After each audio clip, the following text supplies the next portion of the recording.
রাতারাতি এই মসজিদটা তৈরি ছিল। আর এই ইটের কালার, এই কালার মানে এই ইটের আল্লাহর লেখা থাকে, ভিতরে অনেক ইট আছে।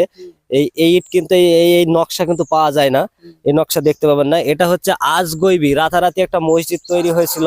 তো রাত্রে ভোরবেলায় আবার মসজিদটা ভেঙে যায়, শুনছি নাকি একটা জনগণ মানে দেখার কারণে হয়তো আল্লাহ সুবহানাহু ওয়া তাআলা হয়তো ভেঙে দিয়েছিল।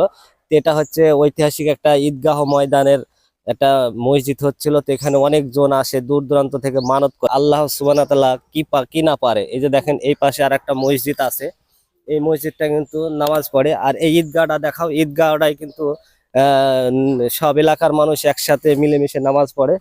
আর অসাধারণ আর একটা ঈদ মানে ওখানে একটা কুয়া আছে, এই কুয়াটা একটু দেখাবো আসেন। এই যে সামনে একটা কুয়া আছে, এই যে মসজিদটা দেখাও। এই মসজিদে কিন্তু নামাজ হয়।